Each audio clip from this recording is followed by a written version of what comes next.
So big shock EC Arun Goyal రాజీనామా. లోక్సభ ఎన్నికలకు వారం ముందే ఘటన వ్యక్తిగత కారణాలేనా లేక మరేదైనా ఉందా?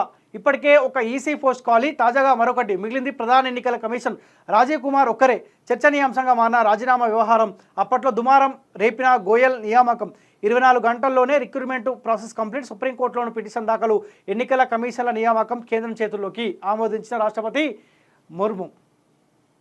లోక్సభ ఎన్నికల వేళ దేశంలో కీలక పరిణామం చోటు చేసుకుంది. సార్వత్రిక ఎన్నికల నోటిఫికేషన్ సరిగ్గా వారం రోజుల ముందే కేంద్ర ఎన్నికల కమిషనర్ అరుణ్ గోయల్ రాజీనామా చేయడం సంచలనంగా మారింది. గోయల్ రాజీనామాను రాష్ట్రపతి ద్రౌపది ముర్ము ఇప్పటికే ఆమోదించారంట. సో ఈయన రాజీనామా చేసిండంట. సడన్గా రాజీనామా చేపించిరా మరి చేసిండా? నిజానికి అరుణ్ గోయల్ పదవీకాలం 2027 వరకు ఉంది. అయినా హడావిడిగా రాజీనామా చేయడం వెనుక పెద్ద స్కెచ్ ఉందనే ఆరోపణ లేకపోలేదు. అయితే ఓవైపు దేశవ్యాప్తంగా సార్వత్రిక ఎన్నికల వేడి రాజుకుంటుంటే ఇలాంటి సమయంలో ఎన్నికల కమిషనర్ అరుణ్ గోయల్ రాజీనామా చేయడం పెద్ద ఎత్తున చర్చనీయాంశంగా మారింది. మరోవైపు ఇప్పటికే ఒక ఎన్నికల కమిషనర్ పోస్ట్ ఖాళీగా ఉంది. దీనికి తోడు అరుణ్ గోయల్ రాజీనామా చేయడంతో మరో పోస్ట్ ఖాళీ అయింది. దీంతో ఎన్నికల ప్రధాన కమిషనర్ రాజీవ్ కుమార్ ఒక్కరే మిగిలిపోయారని చెప్పారు. అరుణ్ గోయల్ వ్యక్తిగత కారణాల వల్ల రాజీనామా చేశారనే ప్రచారం జరుగుతుంది. కానీ ఇప్పటి వరకు అరుణ్ గోయల్ అధికారికంగా ధృవీకరించలేదని చెప్పాలి.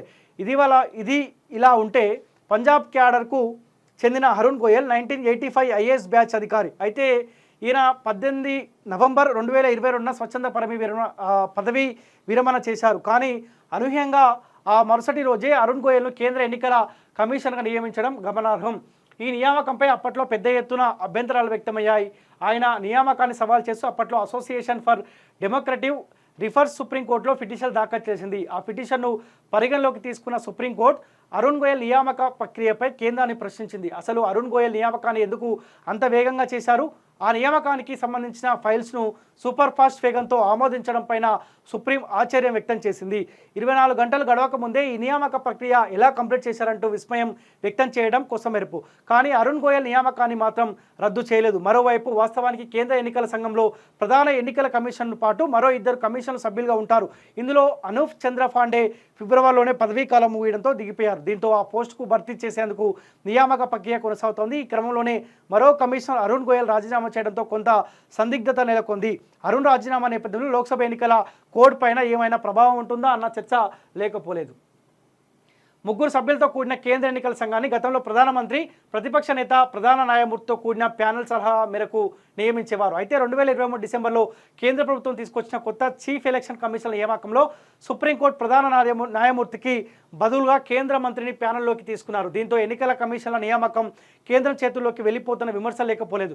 ప్రతిపక్ష నేత ఉన్నప్పటికీ ప్రధానమంత్రి, కేంద్ర మంత్రి ఉండడంతో మెజార్టీ కేంద్ర ప్రభుత్వానికి దక్కుతుంది. దీంతో ఎన్నికల సంఘం కేంద్రం నీడలోనే పనిచేస్తున్న ఆరోపణ లేకపోలేదు. నిజానికి అరుణ్ గోయల్ రాజీనామా వెనుక ఇదే అసలు కారణమనే ఆరోపణలు వెల్లువెత్తున్నాయి. ఇప్పటికే ఖాళీగా ఉన్న ఎన్నికల కమిషన్ పోస్టుకు తోడు మరో కొత్త పోస్టు ఖాళీ అవ్వడంతో కేంద్రం తనకు నచ్చిన అధికారులను ఎన్నికల కమిషన్గా నియమించుకునే అవకాశం లేకపోలేదు.